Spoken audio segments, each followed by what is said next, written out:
After a passionate night with my boyfriend, I ended up with a little surprise, a new life growing inside me, when I told him the news. He suggested I get an abortion. Then he disappeared. Everyone told me to terminate the pregnancy, but I couldn't bring myself to do it. In the end, I kept the baby. These days, it's trendy to keep the kid, ditch the dad. And honestly, with his genes, it wasn't a bad deal, but reality hit hard, raising my daughter alone. I learned one thing the hard way. Experience is the best teacher. And theory doesn't mean much. Those 19 years didn't bring me happiness. Just judgment and heartache. Now I'm 40, but I look old enough to be her grandma. Even though I'm only 22 years older. I stared at my reflection, then at a photo from 20 years ago. No pride, just regret. How did I let my life turn out like this? I had so much potential back then. I wiped the tears from the wrinkles on my face just as my phone alarm went off. No time to wallow. I had to pull myself together for my third job of the day. Janitor at the Department of Vital Records. At work. I changed into my uniform, grabbed my supplies, and did my rounds. Needing a breather, I stepped outside the main hall, sipping from my thermos while keeping an eye out for my boss. Then, out of nowhere, I saw him. Jack Thompson. It was just his back, and it had been so long. I wasn't sure. I'd mistaken strangers for him before, but this time, it was uncanny. My legs went weak, gripping the wall for support. I walked inside. He turned around. It was him, still as handsome as ever, same age as me, but where I looked 60, he could pass for 20. Time had frozen for him. Then again, I'd raised a kid alone, working 4 or 5 jobs a day. Of course, I aged faster. I tugged at my uniform, suddenly self-conscious. I wasn't good enough for him now. Didn't even know how to approach him. He glanced at me, like I was a stranger. A younger woman, way younger than me, clung to his arm. They laughed, embraced, and walked away without a second look. As they passed me, my rough work shirt brushed against her delicate dress. She shot me a disgusted glare, like I was something filthy. Anger burned inside me, resentment, regret, wounded pride. Right as they reached the door, I called out, "Jack Thompson." They stopped, turned. The woman frowned. "You know her?" Jack studied me, then shrugged. "No." My heart plunged into ice, the cold spreading through my body. We'd been together for over 3 years. And now, no. But whose fault was that? His, for abandoning us, or mine for not loving myself enough? Maybe it was time to let go. 19 years of relying on no one but myself. I should have been used to it by now. Then fate laughed in my face. As Jack and his woman walked out, they ran into my daughter, just off her shift. Emma had just turned 18. Because of our situation, because of me, she'd started working early. If not for me, she'd be enjoying her summer before heading off to college. "Mom," she grinned, holding out a drink. "Brought you some iced tea. It's hot out." Jack froze. His woman's reaction was sharper. "Jack Thompson, you have a daughter." No wonder she was pissed. They'd just come from the records office, probably getting married. And now, out of nowhere, a grown daughter. Emma looked just like him. No denying that. Jack's eyes narrowed. "I didn't know she kept it." He turned to the woman. "You care. If it's a problem, I'll handle it." She yanked her arm free. "Don't forget who my father is." Jack pulled out a cigarette, rolling it between his fingers. He stared at me for a long time.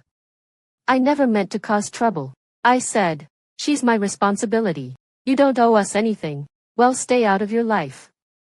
I'd resented him once, but the choice to keep her was mine. And yet, part of me had always hoped we'd meet again. "Stupid," Jack sighed. "Too late for that." He tucked the cigarette away. "Chen Hui, I'm sorry."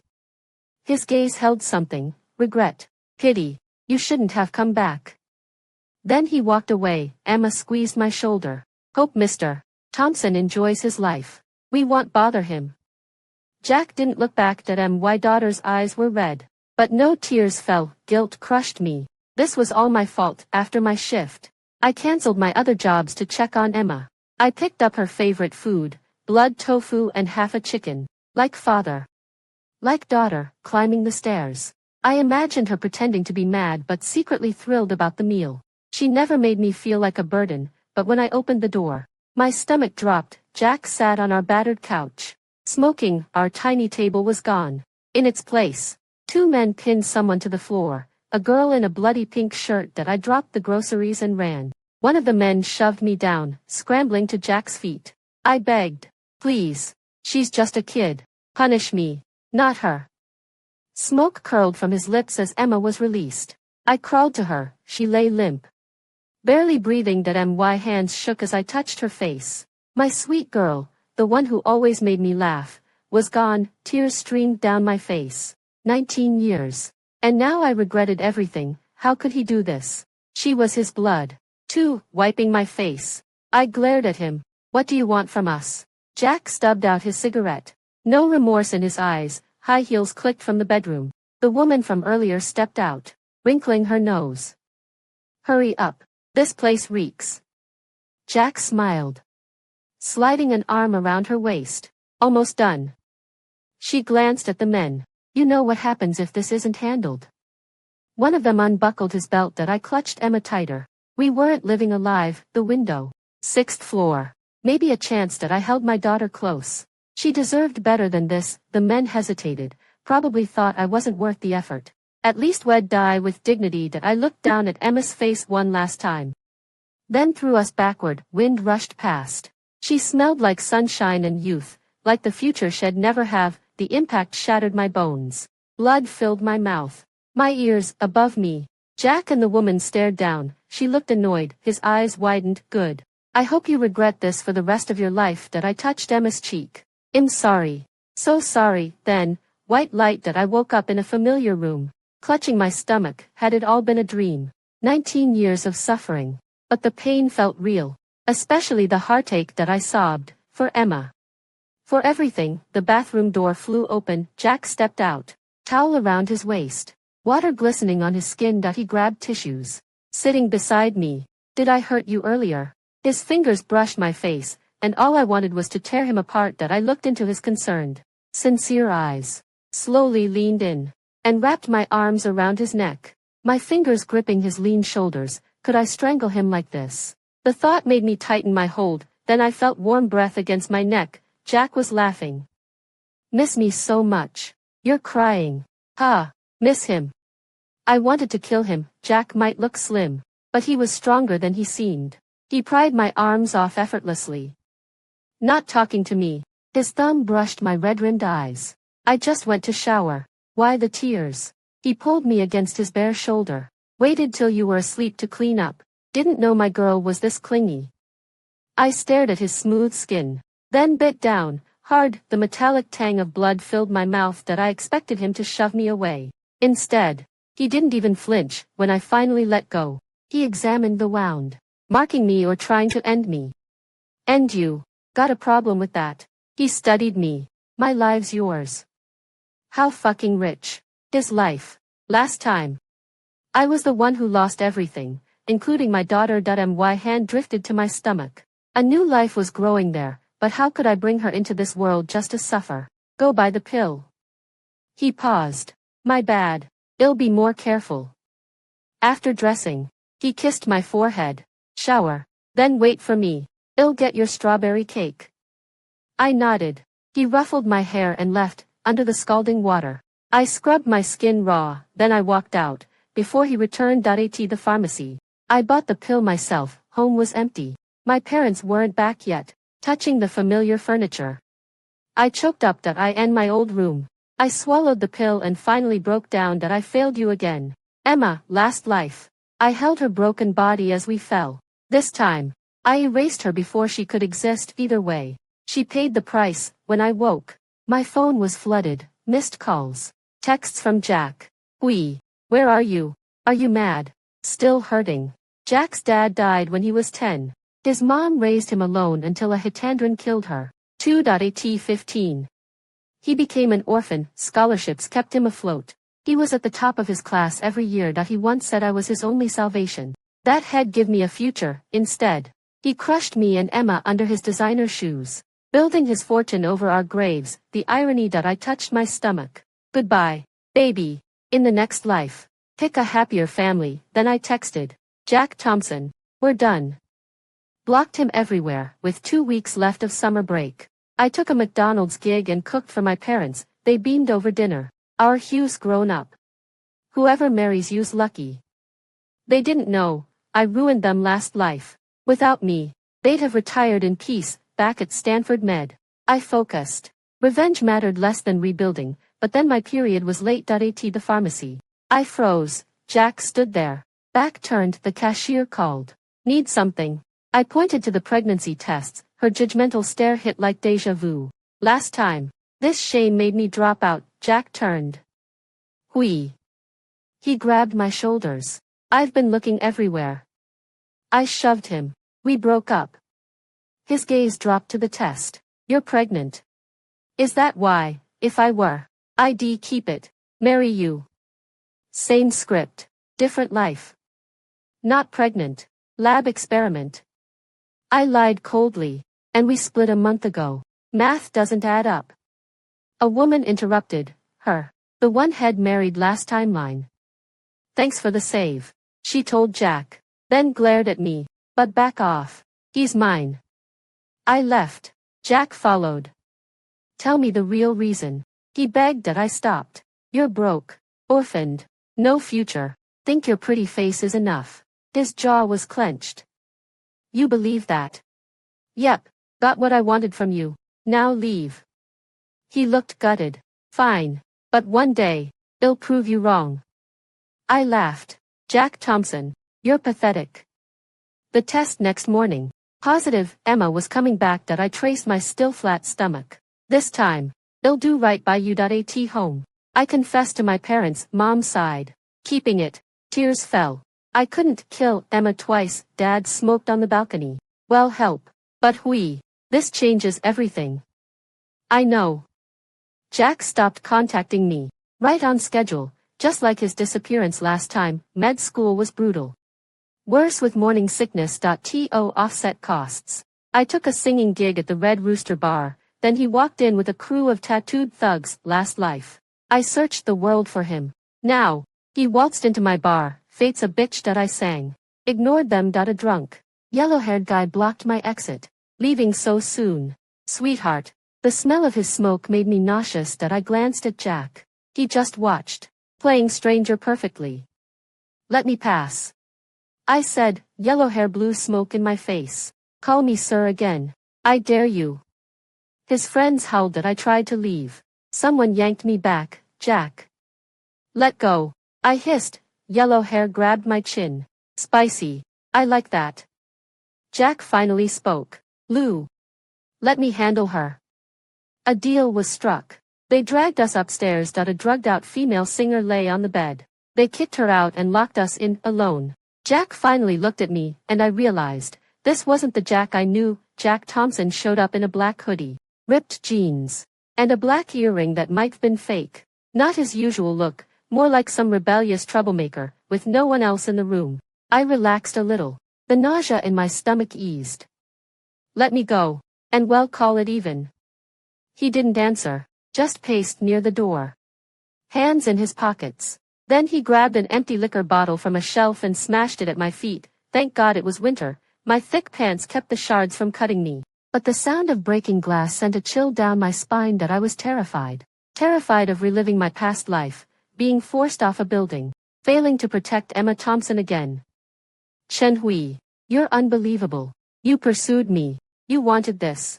Now you're dumping me and saying we're even. He scoffed. Tell me, who owes who here? I shrunk back. Afraid head snap again. Memories flooded back. Working 4 or 5 side jobs a day in my past life. Aging like I was 60. Dragging my family down with me. Who owes whom? The man who claimed to love me told me to abort his child. The man who claimed to love me vanished without a trace. The man who claimed to love me looked straight through me when we met again. Jack Thompson. There are things you'll never understand. But I don't owe you anything. And today, if you hadn't stopped me, I'd already be gone. He dragged a hand through his hair. You think they'd have let you walk out of here? Coming to a place like this, you brought this on yourself. I slapped him. Hard. He didn't even flinch. Just let me go. Pretend we never knew each other. Cold, but fine. He smirked. When I'm rich and famous. You'll regret this. I thought he'd leave. That'd be the end. Instead, he kissed me that I fought back, shielding my stomach and kicking at his shins. When he wouldn't let go, I clawed his face until he hissed in pain and released me, then I vomited, violently. Like my stomach was turning inside out, his voice was ice. Am I really that disgusting to you? He walked out. Outside. I heard the bouncer had brought us up earlier. Had been listening the whole time that I don't know why they finally let me go. Jack just glared at me, his cheek bleeding, looking like he wanted to strangle me. But no one stopped me as I left that I collapsed on the sidewalk, sobbing. Pregnancy hormones made everything feel raw. And today's chaos left me gasping for air. Like an invisible hand was crushing my chest, nearby. A slender street sweeper paused. Hey, are you okay? What happened? Embarrassed. I wiped my face. Just. Dust in my congested nose betrayed me. She set down her broom, peeled off her gloves, and handed me an unopened tissue pack. Here, clean ones. I took it, studying her. Orange vest, push broom, dustpan clipped to her cart. You're working this late, covering for my grandma. She's sick, but the job's gotta get done. She tilted her head, feeling better. Her kindness undid me. A stranger cared. Thank you. I'm okay now. I tried returning the tissues. Keep them, in case you cry again. I tucked them into my pocket. Let me help you sweep, as thanks. In my past life, I'd been very good at this job. Before she could refuse, I grabbed a spare broom. We worked until 1 a.m. Then she invited me to her place, a tiny one-bedroom near the Red Rooster bar. Her grandma was already asleep on the couch. We tiptoed to her room and squeezed onto a narrow bed.by morning. Her grandma was gone. We ate breakfast together, then went our separate ways. That night, I debated how to quit my bar job. The owner hated short-term hires. Then my phone rang. It was him. Chen. About last night. Don't come back. Send me your account number. I'll wire your pay plus compensation. I didn't refuse. I couldn't afford to. The amount stunned me. 100,000 yuan. When I called to ask why, he just said, not all from me. Take it and stay quiet. If Jack contributed to that blood money, good. He owed me far more, with my bump growing. I bought a cheap gold ring and a 9.9 yuan fake marriage certificate online. Gossip about my missing husband died down, until Luna Green, the street sweeper, started telling people she was my sister-in-law. That her brother was a deployed soldier. Suddenly, I had company at doctor's appointments, meals. Everywhere. I wasn't alone anymore. New Year's came. Luna's grandma didn't survive the winter. The night she died, Luna showed up at my door in a thin jacket, nose red from cold and crying. My grandma's gone. I have no home now. My parents helped with the funeral. That year, Luna said it was the worst and best New Year. She'd lost family but gained by spring. I was 7 months pregnant and finishing college. Luna was prepping for college entrance exams. My parents formally adopted her. Emma would have an aunt ID, have a sister. ID almost forgotten Jack, until March, last life. ID seen him near campus, chased him, fallen, and gone into early labor. This time, I spotted him while heading to class. He looked frantic. Our eyes met, his widened in shock. Disgust coiled in my gut. How could I ever forget what he did to Emma? At lunch, Luna was late. I was waiting at a cafe when Jack appeared. He reeked of blood. Dust clung to him. A gash on his forehead. I recoiled. What do you want? He licked his split lip. Who's the father? I'm married. Not you. I flashed my ring, thankfully adjustable, since my fingers were swollen. Bullshit. If that's my kid, you're dead. He grabbed my wrist. A commotion erupted down the street. People were shouting, searching for someone. Jack tensed as he tried to run. I clung to his arm. His enemy spotted us. There. Don't let him get away. This was my chance for payback. He glared, teeth bared. You'll regret this. Then he scooped me up, pregnant belly and all, and bolted. I panicked. Last life. This chase made me deliver early. Put me down. He glanced at my stomach. Goddamn hassle. Tears spilled. You're a curse. Every time I see you, Something awful happens. And now you call me a hassle. His jaw was clenched. Shut up, or I'll drop you. But his grip tightened, cushioning me from jostling. Still, the Jack I knew was gone. Those 3 loving years. A lie that we got caught, tied up in a warehouse. I watched a well-dressed man in a suit, the boss, light a cigar. Why's there an extra? After a whispered explanation, he pressed the burning cigar into his underling's forehead. The man whimpered but didn't scream. Clean up your mess, the boss said, to the underling. Next time, I take your eyes. I shrank behind Jack. He shifted to shield me. Don't be scared. Hypocrite. One day, had become just like that monster, blindfolded, hauled somewhere new. We heard yelling. Cops. Chaos. They shoved us toward a boat. I resisted. Jack kicked 2 men aside. The boss snarled. End them. A gun clicked. Jack lunged in front of me. The shot hit him. We toppled into the river, bound and drowning. I felt something buoy me up. Jack, bleeding out beneath me, keeping me afloat until rescuers came. Then he vanished. The water cleared. Nobody. Maybe he sank. Maybe he swam away. But Jack was a terrible swimmer. Had always gasped for air when we kissed. That I should be glad. This was justice. So why did I feel hollow? 2 months later, Luna was studying for exams. My parents were home for May Day. Then my water broke. Last life. ID had an emergency section. This time, I panicked through 4 hours of labor, but with Mom and Luna coaching. Emma, Chen Yen, was born healthy when Mom asked her name. I didn't hesitate. And oh, Thompson, this time, just mind that she's a child of our Chen family. 4 years later. I'm about to graduate with a doctorate. And Luna Green is interning while preparing for the postgraduate entrance exam. My parents, without my burden in this life, have had great success in their business, because even after giving birth to a child, I've been striving to make a change and didn't give up on my studies. Finally, I passed the interview and got into a key hospital in California. My future looks very promising. At that time, Luna Green was wearing home clothes and was accompanying Emma Thompson in doing a small science experiment. As a top student in the Department of Chemistry at Stanford University, this kind of thing is a piece of cake for her. Sis, just wait for me a few more years. Once I finish my studies, I'll earn money to support you, Emma Thompson, and our parents. I looked at her profile, which was becoming more and more like mine, and nodded with a smile. Okay, your sister will wait for you to support me in the future. Emma Thompson, with her bun on her head, also nodded in agreement. When Emma Thompson grows up, I'll earn money to support Mommy, Auntie, and Grandma and Grandpa.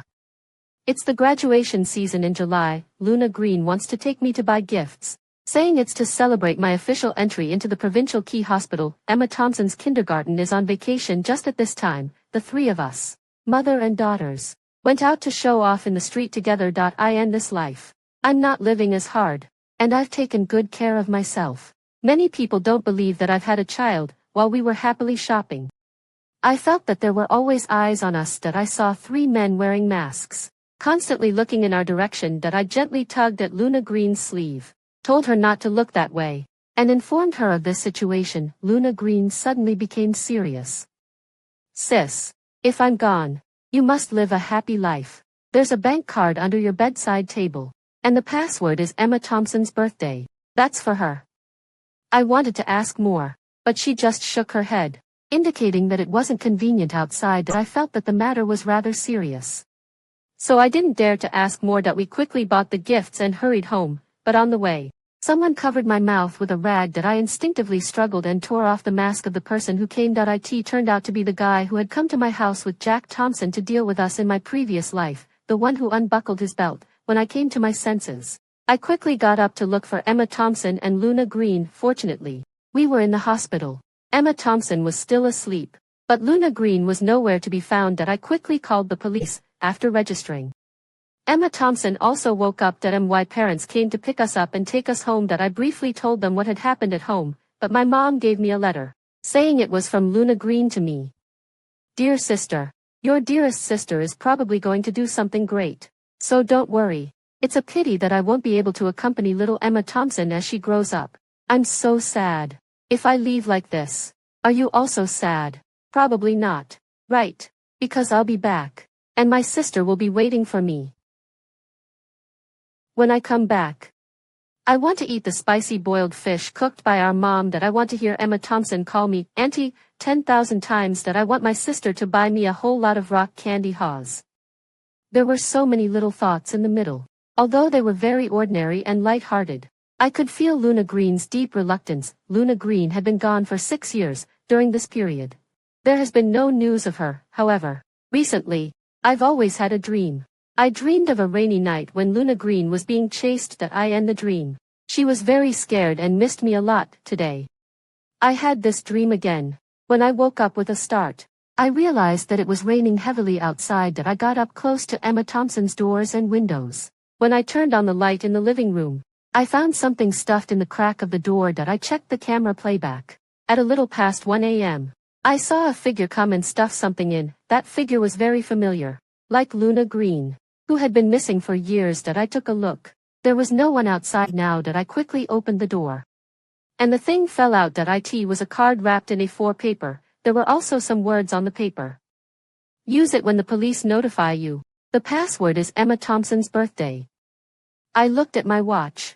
It was 1:25 am, that is. This thing had just happened 10 minutes ago. That I changed my shoes, took an umbrella, and ran out. There was not a single person outside. Only the thick night enveloped the earth, which was unexpectedly scary. That I squeezed my palms, trying to convince myself not to be afraid. I took out the car keys from my pocket, got the car, and prepared to drive around and have a look. Fortunately, God was on my side. I saw that running figure by the river. A man was chasing after her. He was taking out a gun and aiming at Luna Green. It was somewhat similar to the scene in my dream. That I rolled down the car window and shouted, "Luna Green, there's a gun." Along with my shout came the sound of a gunshot, then came the sound of Luna Green falling to the ground. When that person saw that he had succeeded, he turned around and left. That I quickly drove closer, got out of the car, and ran over to check on Luna Green. There was a blood hole on her back, without any first aid supplies. All I could do was call 120. Then I treated the wounds slightly and called 110 to report the police. That I'm a doctor. I knew that Luna Green's chances of survival were slim, but I had to hold on until the arrival of the ambulance. Fortunately, there was a car nearby, and we quickly went to the hospital without any obstacles. That I called my parents and asked them to take care of Emma Thompson. At this moment, I slumped down on the ground, looking at my own hands. After being reborn, this was the first time I was afraid of the blood on my hands. That I have all these medical skills, but I couldn't even save my family member. At that moment, besides calling for help, I forgot my instincts as a doctor. But this was Luna Green, the unexpected support I had after being reborn. She would take care of my joys and sorrows just like Emma Thompson did in my previous life. Even though she was my younger sister, she took care of me and my family like an elder sister. Most importantly, she had no family left in this world. That I covered my head and squatted outside the operating room. At that moment, I felt so useless. The surgery didn't end until the next morning. What I faced was a hospital bed covered with a white cloth. "Sorry, Dr. Chen, your sister." I tremblingly lifted that white cloth, and it was indeed Luna Green underneath. At this moment, she was pale, and her eyes were closed. That I kept lying to myself that there would be a miracle. She had already been through so much suffering. How could it be? Before I could finish my grief, the police from the station came. They took Luna Green and my body back to the police station together. A female police officer handed me a cup of warm water. Then another police officer came. The interrogation began. "Who is Luna Green to you? Where did you meet her?" When the questioning was almost done, a police officer came in from outside and whispered a few words in the female police officer's ear. The female police officer tapped on the table a few times with her pen, then she pushed a file bag towards me. I picked up the craft paper bag. It said, "Confidential documents," on it. I looked at the female police officer. When she nodded, I continued to open it. Inside was Luna Green's file. Luna Green was the child of a drug enforcement police officer, and the grandmother who raised her wasn't her real grandmother either. That grandmother was also the mother of a drug enforcement police officer. They were a newly formed family after losing their family members. Looking further down was the reason for Luna Green's disappearance. Luna Green had excellent grades in chemistry. There were also 20 other students like her. They all had one thing in common. They all had extremely high talent in chemistry. So After learning about her own identity, Luna Green embarked on the path of avenging her drug enforcement parents also. Because she hated drugs deeply, she risked her life alone, but she could have chosen to back down. She was just an ordinary girl, but such a kind and silly girl. The police asked me if they could give a public commendation that I thought about it and decided not to. This wasn't her original dream. At Luna Green's funeral, there was an extra plate of pickled fish cooked by my mom and a bouquet of rock candy haw flowers. That I'm sorry, my dearest sister. I couldn't fulfill your wishes. Emma Thompson, who was already 10 years old, looked at her aunt's tombstone with red eyes. She told me that she would always remember her aunt. Unfortunately, she would never be able to see her again. That I stroked my daughter's smooth hair and looked at the young Luna Green on the tombstone. It's okay. If you miss your aunt, just come here to see her. Mommy misses her, too. We'll come to see her together in the future. Luna Green might have had some regrets. Her mission wasn't completed. And the wishes she had before she left weren't fulfilled either. But now she's as great as her parents. That I can't judge whether her choice to do this was right or wrong, because in this world, there are always people who have to make silent sacrifices. That I just feel sorry for my poor sister. That I returned the pension money sent by the police station. That I asked them to give it to those who needed it more. Those who have dedicated themselves to the drug enforcement cause aren't just Luna Green. There are thousands of people's heroes. Luna Green doesn't need this money anymore. But there are still many heroes, children and families who do. That I didn't donate the card that Luna Green had when she was alive because she said it was for Emma Thompson. And that was her wish. That I solemnly handed the card to Emma Thompson. And she nodded seriously and asked me to take her to her aunt's grave. She talked for a long time there. But I didn't know what she said. After that, every month, I would take out some money and donate it to the families of heroes. That I don't want them to become the next Luna Green. Of course, I didn't know who to give it to. So I just gave it to the female police officer who questioned me. At first, she didn't want to accept it. After I had persuaded her for a long time, she finally agreed. Luna Green's death didn't seem to disrupt my life. I was surprisingly calm. That I would just occasionally sit in her room in a daze, thinking that maybe it would have been better if she hadn't gone. Besides Luna Green's death, my hatred for Jack Thompson didn't seem that deep anymore. And along with it, the expectations and love from my previous life were also gone. That I vaguely felt that some things were connecting in my mind. But I didn't want to think about it, because no matter what the reason was, we couldn't go back. 2 more years passed. The news reported that a huge international drug trafficking group had been busted. Not long after, Jack Thompson found me. Compared to his refined appearance in my previous life, in this life, he had a scruffy beard and didn't look presentable at all. The first thing he said when he saw me was, "I'm sorry. I'm sorry to you and Emma Thompson." I was surprised. How did he know my daughter's name? I just replied indifferently, "It's all in the past." He hesitated for a long time before saying, "I came from 20 years in the future." That's why I thought he knew Emma Thompson's name. When he saw me looking at him, he just said sorry again. That I said, "It's all in the past. No matter what the reason was, it's all over now." His mouth moved. And in the end, he just pushed a card towards me. I put it away. It was for Emma Thompson, and I couldn't refuse it.